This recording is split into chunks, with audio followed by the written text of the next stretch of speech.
মানুষের পাশে দাঁড়িয়েছে এবং সেটির ধারাবাহিকতায় রমজানে বিশেষ করে ইফতার বিতরণ, ইফতারের আয়োজন এসব করে যাচ্ছে বিএনপি ভারপ্রাপ্ত চেয়ারম্যান জনাব তারেক রহমানের নির্দেশেই বেশ রমজানের যে প্রথম থেকে আসলে সেটি করে যাচ্ছে, এখন পর্যন্ত সেটি চলমান রয়েছে। তারপরেও আজকে নগরীর যে দক্ষিণ সুরমা রয়েছে সেই দক্ষিণ সুরমা উপজেলা বিএনপির উদ্যোগে রাতে সেহরি বিতরণ করা হচ্ছে। এখানে দক্ষিণ সুরমা উপজেলা বিএনপির সাধারণ সম্পাদক রয়েছেন কোহিনুর আহমদ, দক্ষিণ সুরমা উপজেলা বিএনপির সাবেক সাধারণ সম্পাদক এবং জেলা বিএনপির নেতা, এছাড়া রয়েছেন জেলা বিএনপির সদপ্তর মাহবুব আলম সহ অনেকেই কিন্তু উপস্থিত রয়েছেন। দক্ষিণ সুরমা উপজেলা বিএনপি অঙ্গ সহযোগী সংগঠনের সকল পর্যায়ের নেতাকর্মী কিন্তু তারা ছিন্নমূল মানুষের পাশে দাঁড়িয়ে তাদেরকে আসলে রাতে সেহরি বিতরণ করছেন। দক্ষিণ সুরমা উপজেলা বিএনপির সাংগঠনিক সম্পাদক শরীফ রাজা সহ দক্ষিণ সুরমার অনেক নেতৃবৃন্দ। আসলে আমরা দেখেছি বিগত বেশ, যেহেতু আসলে রমজানের প্রায় শেষ দিক, আজকে 27 রমজান 27, সেই এর পূর্বেও কিন্তু তারা কিন্তু বেশ সাধারণ মানুষের পাশে দাঁড়িয়েছিলেন, এখন পর্যন্ত সেটি অব্যাহত রেখেছে।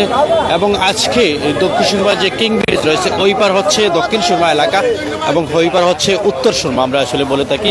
সেই দক্ষিণ সুরমার যে মাহবুব আলম সহ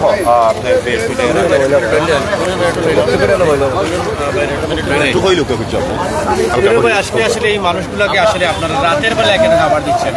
না, আমাদের মূলত দেশনায়ক তারেক রহমানের নির্দেশনায় এবং আমরা জানেন যে প্রথম রমজান থেকে আমাদের সাধারণ জনগণের সাথে নিয়ে আমরা ইফতার করতেছি। তারই ধারাবাহিকতায় আমরা শুধু ইফতার করাই তো শেষ হয় না, এই সাধারণ জনগণগুলা সেহরি করে তো রোজা রাখবে।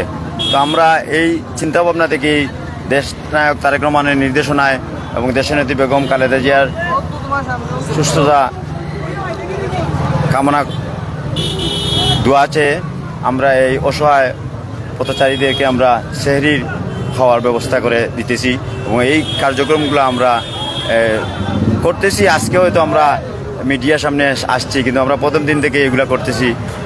ইনশাল্লাহ আরও 3টি রমজান রয়েছে, আমরা এই 3টি রমজান আমরা সেহরি বিতরণ করবো দক্ষিণ সুরমা উপজেলা বিএনপির পক্ষ থেকে। আপনাদের সবাইকে অসংখ্য ধন্যবাদ।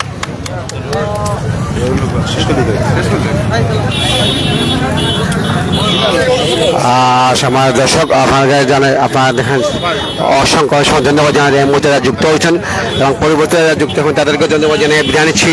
ভালো থাকুন, সুস্থ থাকুন, আসসালামু আলাইকুম।